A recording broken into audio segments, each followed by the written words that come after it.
Good morning, good evening, good night, good afternoon. It doesn't matter where you're watching this from. Karibuni sana, which means welcome, welcome, welcome. This is the African MSME Collective and our usual Growth Edge conversations. So what is the Growth Edge? It is the place where you choose to grow. It's the place where you choose to be part of a community. It is a place that helps MSMEs find their stability and their balance to build for sustainable success. Welcome into our space as the African MSME Collective, and what we do is we give you room as a micro or a small business owner to think through how you will set up, how you will structure, how you will stabilize, how you will scale and build for sustainable success.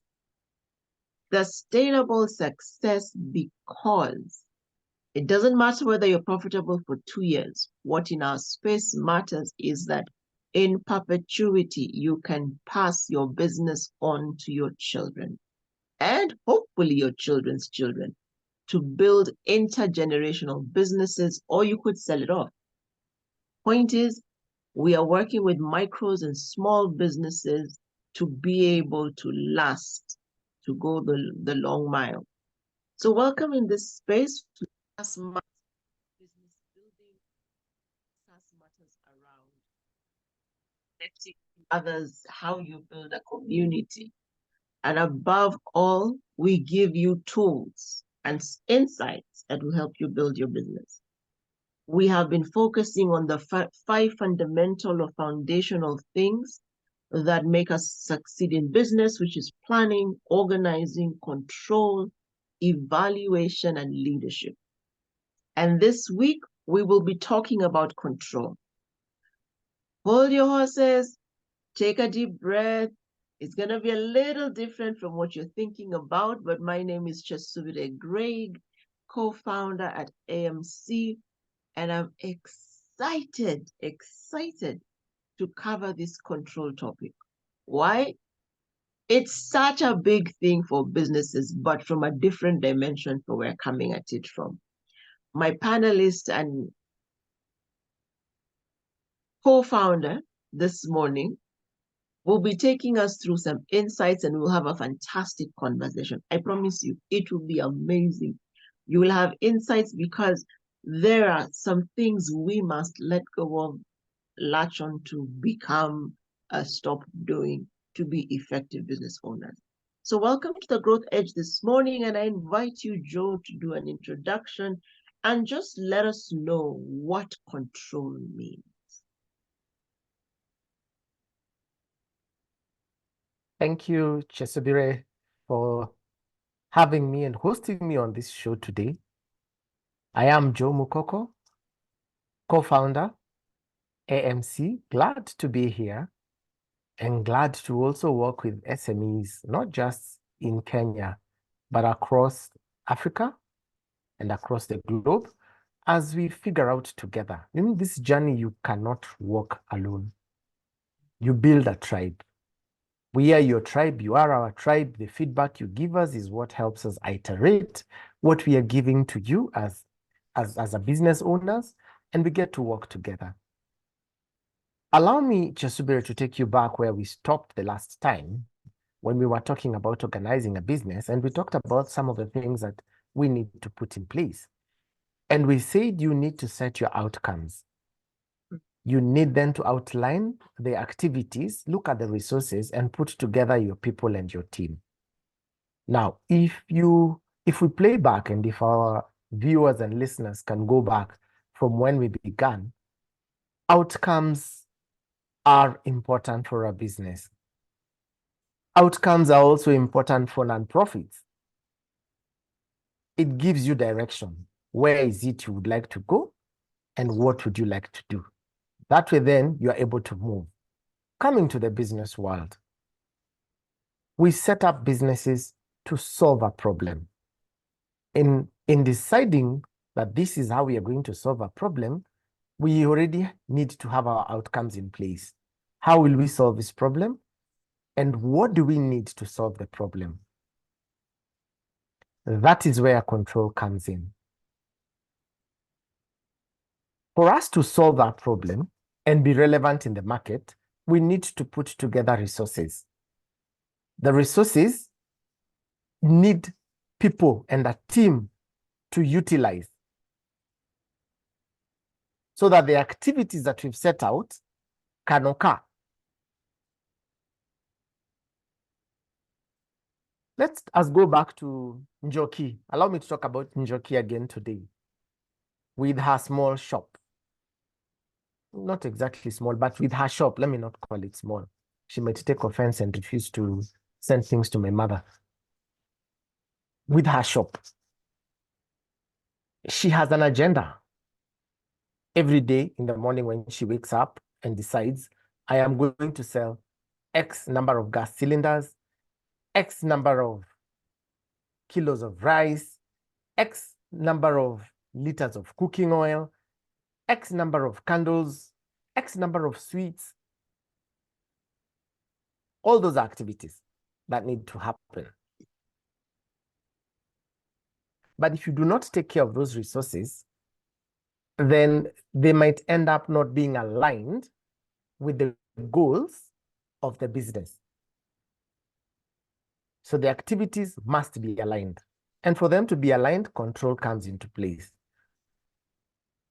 I would simply put control as a system that you as a business owner devise in order to regulate, to guide, and protect the operations of your business. Regulate, guide, and protect the operations of your business.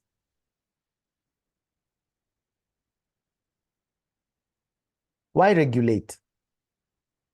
If you were to do things in an haphazard manner, then I'll end up in your marketing class and tell you, Chesubire, I am throwing 1,000 things out into the marketing field and no one is buying my product. But how are your activities regulated? Are they moving in a certain way? They need to be guided, and guided because we have a set of outcomes that we would like to achieve as a business. Are we getting there? And lastly, to protect the operations of your business, we need to protect those resources. One of the things we learned with you in class, I think more than once, is the importance of protecting your capital and having 5 separate accounts and making sure that you do not eat your capital until it gets finished. Now, when you have controls in place, they're able to help you see some of these things. But that is how I would put it. A system that you devise, you must devise it yourself as a business owner. Set it up yourself as a business owner. Why? You know your goals, you know the resources that you have, and you know the activities that you have, and that you need to conduct in order that your product can get to the market. Thank you. So what you're saying is that we have to design the structures that support us. Yes. Okay. I So shouldn't design for you. And you shouldn't design Mhm. for me. Okay, we can design for AMC because we are in AMC together. But assuming that you are running a shop and I'm running a shop, I cannot come to your shop and devise systems for your shop. Okay. So that then it is based on what I need and my goals and my intentions. Exactly. Your goals and intentions. And then remember also, one of the things we always talk about with you in all the spaces is to keep things simple. If you keep things simple, you're able to catch when there's a problem. You catch it early enough and you nip it in the bud. You see, I might come to your shop and tell you, Chisubere, this is not the right way to sell these items. Then give you a system. Now, if you don't understand that system, you're going to struggle. Okay? It will not work for you.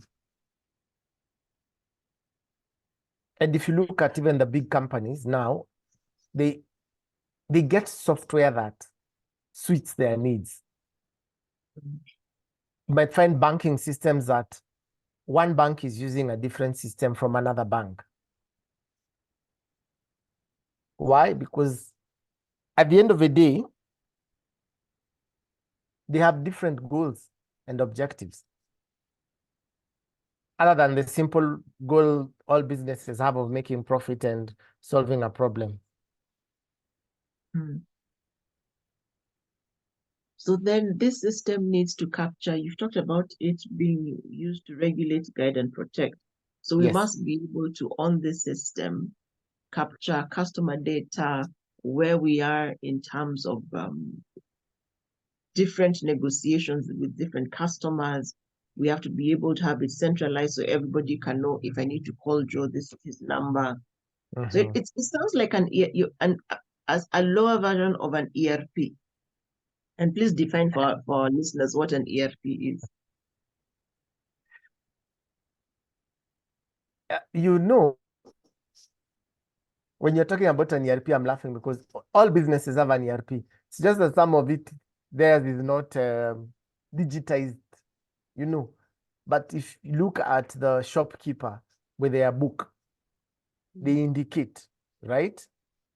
They're able to know, I gave this on credit, I received this on credit, I need to pay this by this day, I have taken 20 bills of rice, I need to pay them by this time, you know, I have given Joe. That simplest business, even the shoe shiner, they have their own ERP. It's just that it's not digitized.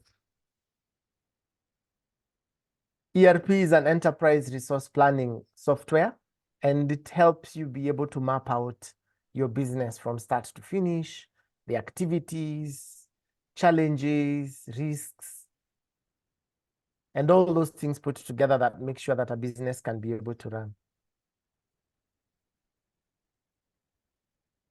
So would it then say that because I can now track what is going on, then I can set up systems and structures that help increase productivity, improve how the product is delivered, reach targets, manage staff engagement? Can I do all those things by just designing my system? Your system will help you be able to do all those things. Remember I told you when I made the joke of I can come to you and I am throwing thousands of resources into marketing, and then I come to you, I come and tell you, Chesubire, I sat in your class, but I'm not getting the returns I need with my product. Okay? But if you have not gone and had a way of looking at your business and know this is what I need to regulate, this is how much I need to spend on marketing, what is the return on investment on this marketing that I am doing? So that if there's a problem, you come back and say, this is where I need help. If you're not able to allocate your resources well, you will not be able to move. You've talked about increasing productivity. The system helps you be able to sell more or produce more, because you look at what were your set targets, are you meeting them? And then how are the activities flowing? You know, at times we set up activities for our businesses and say, this is how we would like things to run. And then when we do our quarterly management review, you realize there is a problem because you are not able to achieve the targets for the month. And when you go back, you realize it is your activities that are not helping you increase your productivity. Now, this system ensures that you're able to take a step back, look at things, and figure out how is it going? Okay. These are the challenges. This is what I need to do. And when we talk about increased productivity, it also helps reduce cases of fraud where you have employees. There'll be a set way of doing things. Remember when we were talking about organizing, there'll be a set way of doing things. That when I come in, you're inducting me and you're telling me, Joe, these goods need to move from here to, for example, Kakamega. Don't ask me why Kakamega. From here to Kakamega. The truck should leave at 6 o'clock. By 10 o'clock, you should be in Nakuru. You can take a break of an hour, then set off again. If you leave Nairobi at 6 o'clock, you should be in Kakamega by 4. Why? We told the people there, we shall deliver these goods to you before close of business tomorrow or even today. Now you're able to look in between. How long did they stop in Nakuru for? What speed were they driving at? If they were late to get there, what were the challenges that they experienced on the way? Okay. How would you control the vehicle? Put a tracker that shows you speed, shows you number of stops, shows you fuel consumption. Because it's a logistics business, the time that you've been allocated to travel from here to Kakamega and the vehicle to come back to Nairobi should be profitable for the business. Now, the tracker helps you be able to check all those things. And you do your profit margin. Is it working well? Am I able to make money? If I am not able to make money, can I go back and look? Where can I save? You can save on fuel. How can we save on fuel? How can we save on time?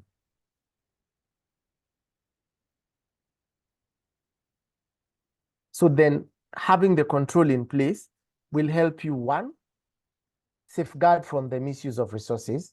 Secondly, increase your productivity. Third, improve your productivity. You're not just churning out work, but you're churning out quality work. This will help you achieve your targets or your set outcomes. Set outcomes. Why are we in business? There's a set outcome that we desire to attain. Can we do that? Now, when all these things are happening, in between, we get better ways of doing things. You become innovative, you become creative, and you know this is how the system is working. These are the loopholes in the system. Then you will go look and research on a better way of doing things. And then lastly, your system is supposed to help you improve financially.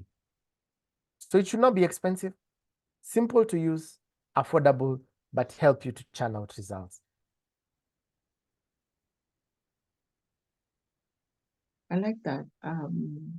Just the very fact that if we sit down and we follow the steps of creating our vision and our goal, and then we work through what we need to accomplish and organize, and then come here to creating a viable system, that you're well on the way to success. The thing that strikes me is it's a lot of work.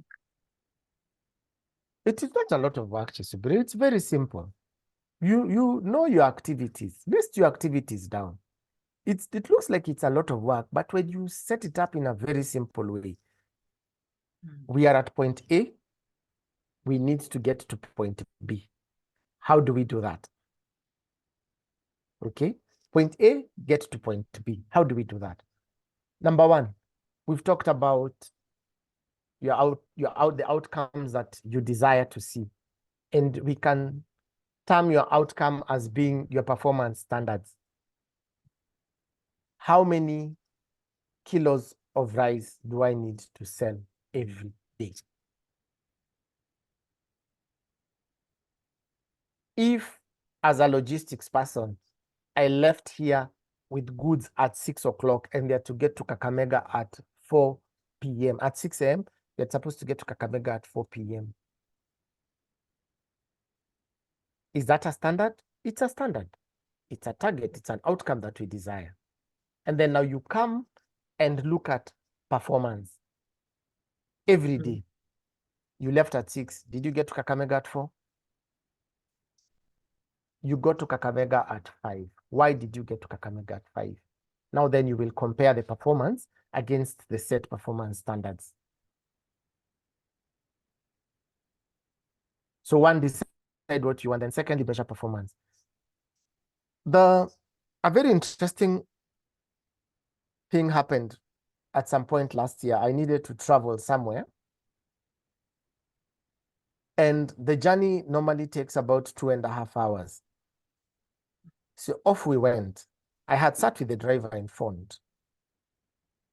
And when I alerted him that we are going to get to our location 2 hours, we were supposed to take 2.5 hours.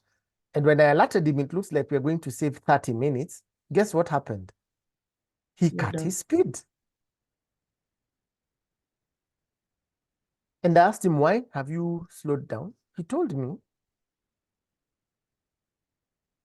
our deviation is plus or minus 10 minutes.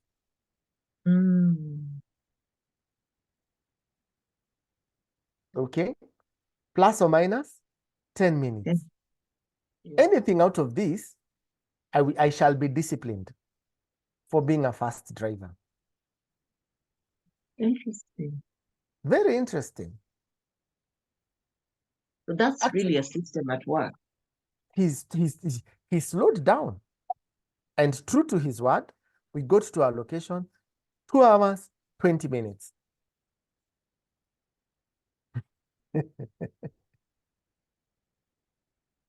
Wow. So that makes sense in terms of how control actually moves into efficiency. Yes. When you're talking about that driver, it makes me think about the long distance buses. I travel long distance a bit, and it's supposed to be 14 hours, but you find you have no control over border crossing, you have no control over traffic on the other side, especially like to Uganda, because Uganda traffic just seems to be really crazy. And when I look at it, you cannot ever correctly predict the time you'll get there. And I'll give an example. The last time I went, everybody assumed that we would get to Mukono just outside Kampala at 8:30. But because the driver got an alert that there was an accident on the main route, he took an alternative route. So we got to Kampala at 7. And that completely threw our host off because we're 1.5 hours ahead of the schedule she has calculated based on how the vehicles normally go. So you can imagine us sitting there waiting to be picked because somebody anticipated based on history that the arrival time would be X. So it makes me think that control is critical because it gives your customers an expectation of your service delivery. True. It gives them an expectation which you need to meet. You have already set it. You've already set the standard. You've already said, this is what I shall do for you. Now, that expectation is what helps us be able to perform our activities. Why? It is our outcome. Now, the good thing of having controls in place is that when you are comparing actual performance against what is supposed to happen, for example, you needed to get to Kampala in 14 hours, right? You got there ahead of time. When they assess it, they're able to see at this particular time, there were external forces at work. But even with external forces, are we still in check? The driver used an alternative route to get you to the stage, right? Did you get there safely? Yes. in one piece Yes. with all your luggage. Yes. Good. So when they're able to analyze those differences and see this is what is happening, then you course correct and you learn from it. Yes. Now, they will tell their drivers, in the event of A, B, C, D happening, do 1, 2, 3. So in the event of this route being blocked, then turn around and use the alternative route. We approve of it. Why? Their contract with you was to get you from Nairobi to Kampala safe and sound with all your luggage. Yes. So set your standards, then measure the performance against those standards, compare the differences, actual and set, and then analyze the differences.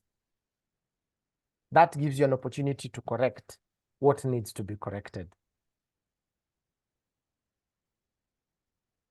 Gotcha. Because the system is, what it prevents is a lot of deviation from the original goal.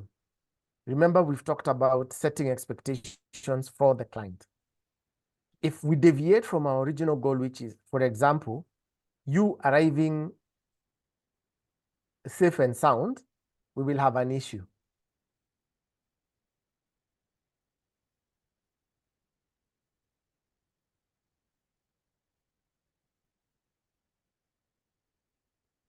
So what I hear you saying is we must define the goal, build the system, implement it, then review and adjust. Yes. And this is something we literally do all the time. We It's do it not a all the one-off. time. It's not, oh, if I did it 5 years ago, I don't need to do it now. It's something we consistently work on because then we're able to meet our client needs consistently. Very important. We have to do that. Allow me to give you an example of Toyota. Mhm. I was watching a clip on their production process, and they are able to track everything, including the smallest bolt, because for them, what they've done, they're saying, we'll assemble this vehicle for you, come pick this vehicle, go with it. Have you ever thought to go and count the number of bolts that are in a car? Yeah, they mean, Or the number of rubbers that are in a car? even more. Or the things that connect the seat belt here? We know we'll just pull the belt, connect, right? But for them to get that product there, as you say, there's an expectation that when I place the belt, it works, without a problem, it works. So they are able to track each and every piece. In the event of quality problems, they track it back. What went wrong? What was our original goal? Why did this bolt cut? Why didn't the fan survive? Why did the AC fail? Yes. All those things put together. It's very important. And it happens every day with our businesses.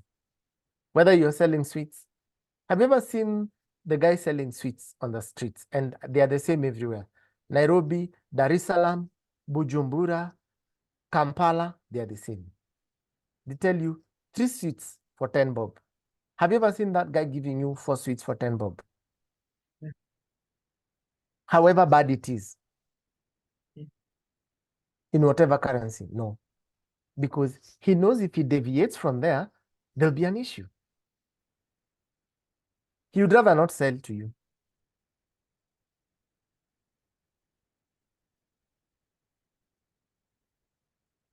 This is so interesting because then we have no excuse as small businesses to say, I can't set up a system, it's too expensive to buy. And it brings me back to something we've always said. As the business owner, you have to think through the full process. You have to know what you want to do and then build this thing that will get you there. I like that conversation because it then pushes us to be more proactive. It pushes us to be more committed. And I think many times we look at it in terms of, I just want to make money. But if you don't have a good system, then your money-making scheme is not, let me use the word, viable, because there will be loopholes, there will be gaps, there will be challenges that you are not working to resolve. And then that means that you don't get to your goal. So what would be the one thing as we wind down the conversation that you would ask business owners to think through or do when it comes to control?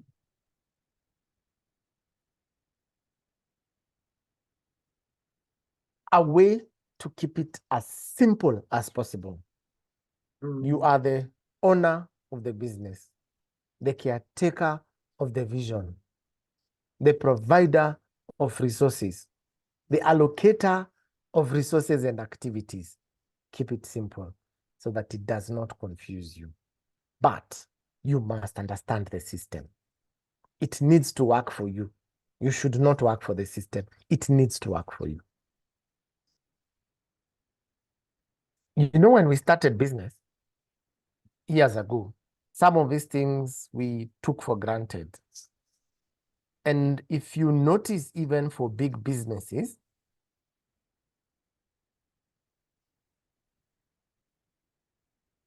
if you don't take care of it, it affects you. I was watching a story yesterday as we finish about Boeing. I don't know if you saw the plane, the 787 that, and guys went to the ceiling like they were in the moon or something. The plane took a nosedive.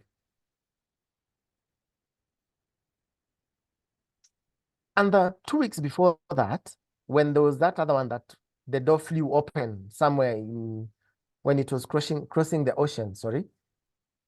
And they said the bolts were not put in place. There were missing bolts on the door. This is a plane that had flown for quite some time, you know. They were missing bolts. So this one was a system failure. And they said most probably when the plane left, 1 or 2, 3 things were not checked. So it's important that you keep the system simple enough, even as you grow and expand, in a way that you can be able to control it.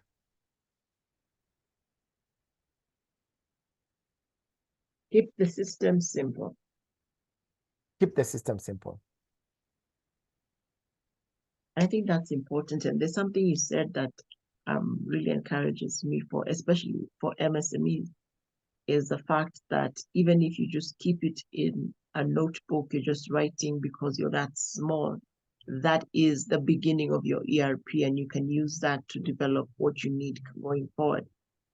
I also like the fact that it feels doable. You know, sometimes when you're told system, you think of these ones that cost 500,000, 1 million, 3 million. But then there's the reality that we can build from where we are. And as we grow, we can get the more commercialized or digitized systems. So that for me is important because then it can encourage, and it should encourage, any micro or small business to step out and do what they know they must do, which is set up a system that works. As a business owner, there is no two ways about it. There is no excuse. There's no I didn't know. If we use the law, for example, it says ignorance is no defense. So my challenge to every business owner is come into the space and really figure out what works and iterate until you have the right system for you. Why is that important? Because when you have the right system for yourself, you're able to produce at maximum capacity because we're paid for what we produce and we deliver. So my advice to business owners is figure out the system you need, build it, and have your teams run it. But also listen to your teams. Because as they run it, they will find the loopholes, they will find the challenges, and do not take it personally that they have said this is not working. Let's check our ego at the door.